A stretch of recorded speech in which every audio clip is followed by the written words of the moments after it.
Hello and welcome back to more reprints in CTR Part 13 as we are going through Hot Air Skyway for the Yellow Gem Cup. Yay.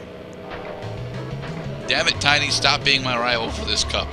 I don't like having Tiny as my rival. I'd much rather have Purr or Polar. You defeated Tiny in his own arena. He demands vengeance. Alright, so since we're still on the saga of random bullshit, Cody finally picked up his new rig, and we finally ingratiated him into the early morning Hots crew, as I will probably be referring to them. So yeah, we now have 4 members for our early morning Hots crew. It's honestly really nice, especially since he's coming in from League, and with the skill set that he's honed from League, it's actually pretty nice to see him go with somewhat different characters than he usually plays in League. Nice. I mean, Cody specifically likes mages in League more than pretty much any of the other class types. However, for Hots, he's so far been playing mostly Illidan and Gazebo. He's actually got a pretty good Illidan. I mean, he's not the best Illidan, but he's a better Illidan than I am. Dominant strategy. I'm still not entirely sure what build he's going for Gazebo, though. That's the second time in consecutive parts that Cortez got hit after he said, "The trophy's mine!" Yeah, he only actually has, I think, 2 lines for when he passes the player. I mean, Tiny says, "Tiny squish puny cars." Squish puny cars. Ah! Cheating combo fuckers. But at least these races are somewhat more interesting due to the ramped up difficulty. I still have to insist that the frenetic action that CTR brings is what really makes this a great racing game. Oh yeah, it's totally bonkers sometimes. For example, skull and crossbows bombs, anyone? Jolly Roger. The pirate bombs. Must destroy Dogman. I mean, the Tiger Man. Well, Tiny Tiger is a dog. I mean, he's supposed to be a Rottweiler. At least from his character design. Well, I think it was my mistake. It was my mistake not thinking that Tiny Tiger was probably a tiger. How the fuck did I get a time launch in second place? It's okay. And then I fucked myself over by falling into the pit anyway. No, Twice even. Ow. Ow. Why, God? Why have you forsaken us? My trophy. My beautiful racing trophy. Ah, no. Damn it. Hey, you could have. I guess it's better. I guess it's better than falling in an earlier segment of the track. Actually, no. There's a death plane there, and it's actually it would be a later segment of the track, by the way. Well, I'm saying it's better that they kill you than make you go over the track, because the penalty would be a lot more deleterious if they made you redo the segment of the track. But that segment of the track is actually forward, so... Oh, okay, well that's another reason why they would want to stop you from doing that. You don't even get to see yourself fall through the track. Give me good weapons. Can I get fourth? Can I get fourth? Yes! Fuck you, Tiny.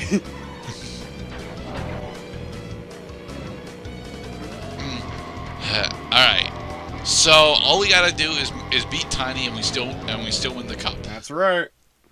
And it's Oxide Station.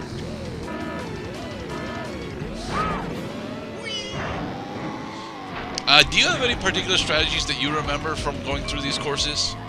Just like you said, the drift, knowing when to drift and how consistently to drift is the most important thing you can do in this game. How else do you get ahead except by counting on your opponents making mistakes, falling off the track, or getting hit by your items? So, unfortunately, I didn't really play multiplayer all that much. So, whereas I would assume items would probably be a lot more significant of a factor. But yeah, I haven't seen anything so far that I probably would have done when I was playing this as a kid. Well, for Oxide Station specifically, I want to know if it's actually safer to max out your Wampa Fruit first and then start going for items, or if getting the early items is actually a better strategy. I would assume that if you're skilled enough at the game to actually avoid your opponent's attacks, and you get lucky enough to where no one gets missiles, maxing out your Wampa Fruit would actually be a significantly better strategy. Thing is, everyone's all clumped up for the first 30 seconds of the track, so right. It would be kind of difficult to actually hold on to all the Wampa Fruit that you've collected. Exactly. So getting juiced is just one condition you would have to meet in order to have a good time, in order to make the best time, because it increases the bonus you get from boosting. So not getting hit, not falling off the track, hitting all the speed boosts, making the there was that second place bug happening again. Fucking what was I gonna say? Oh yeah, and making the tightest turns possible around every corner. Yeah, you would have to be basically have to be a perfectionist, but which is probably or Oxide, which is probably why it would behoove the player just to have a good time. Very casual racing game. Lots of colorful characters throwing TNT at each other.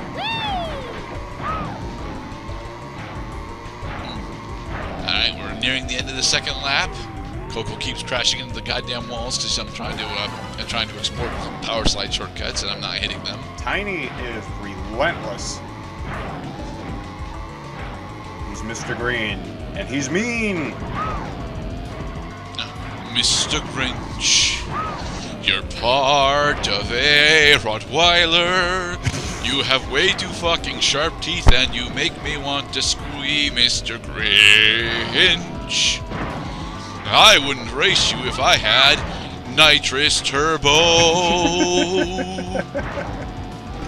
I try, okay, I try. I don't try very hard, but I do try.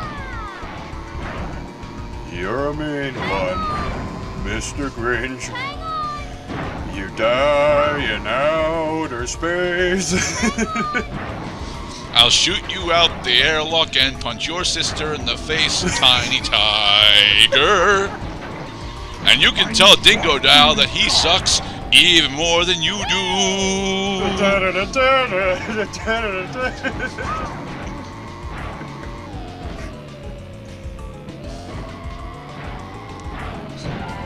I love villain songs. Villain songs are like the best part of any Disney movie. Yeah, it's nice to know that the bad guys are having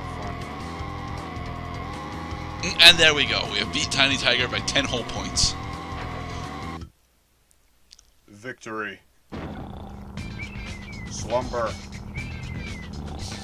Alright, and next we'll be starting the Purple Gem Cup. I think we actually finish off the Gem Cups in the next two parts. The next two parts? The latter half of this part and then the following part. Congratulations. You won a gem. And then we have to do the relics. Relics. I am showing off the relic races because, well, getting gold and platinum relics in several tracks is extraordinarily difficult. I want to show my particular routes for getting mostly gold. I mean, I settle for sapphire on a couple of tracks, but I mostly get gold. Oh god, it's the bosses. Yep. The Purple Gem Cup is interesting in that, well, there's only 5 competitors. It's Coco, Roo, Komodo Joe, Papu Papu, and Pinstripe. It's us against all 4 bosses. I actually forgot about that. Come to think of it, I don't think I've ever actually done all the gems, which would probably explain why I don't remember this at all. But one of the major reasons to get the gems is because beating each of the gem cups unlocks a secret one of the bosses' playable racers versus an arcade mode. It also is important for the 100% completion of the game because getting all 5 of the gems unlocks Turbo Track. However, the fifth and final gem cup, the Purple Gem Cup, doesn't actually unlock a boss. It unlocks Fate Crash, who is a character based on, well, the absolutely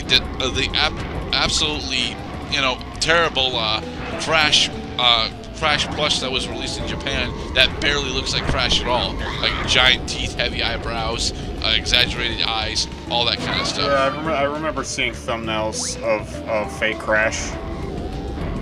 I thought that fake Crash was based on that weird, like, amphibious Crash-looking creature you find in the dinosaur levels in Crash 3. I thought that's where it came from.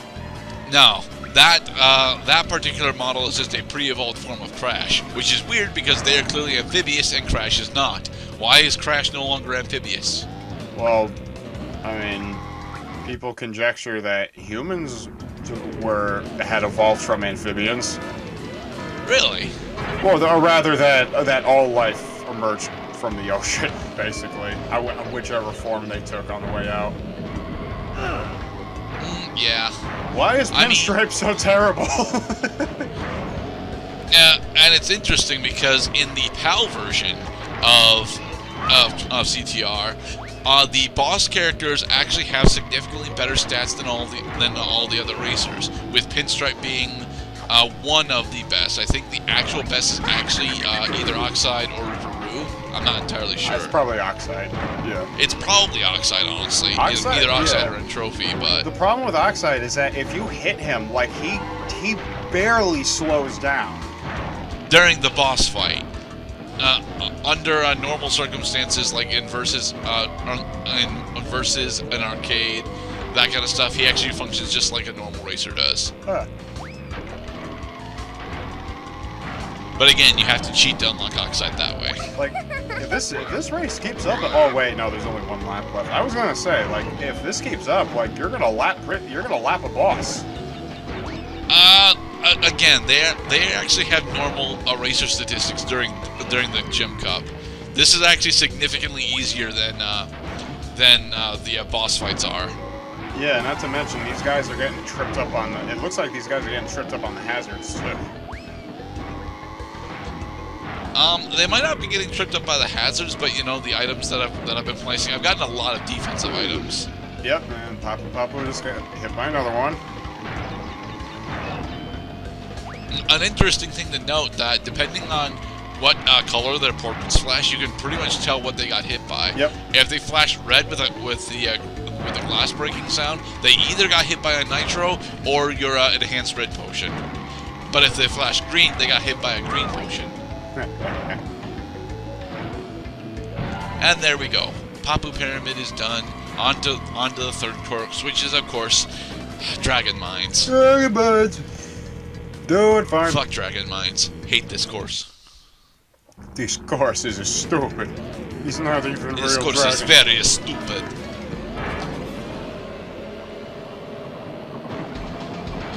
So, what other animal hybrids would you like to see in the Crash series?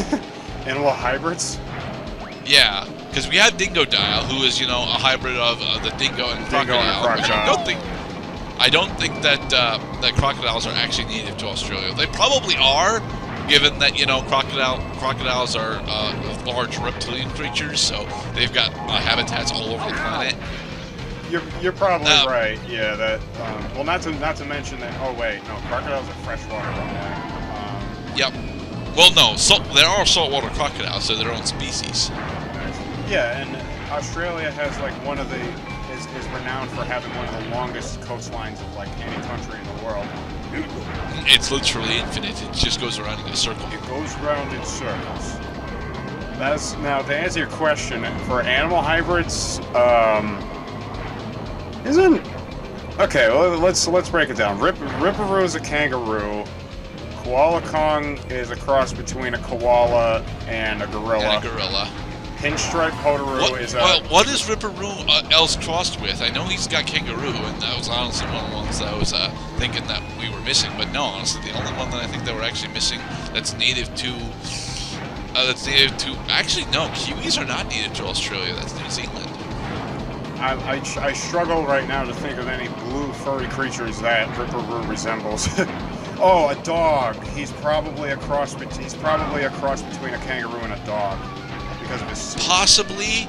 I mean, the floppy ears and such, but I'm not entirely sure. More than likely, he's probably crossed between kangaroo and rabbit. And Pinstripe is a cross between a Potoroo and a 1930s monster. Yes, because as we all know, 1930s monsters are very prevalent in southern Australia.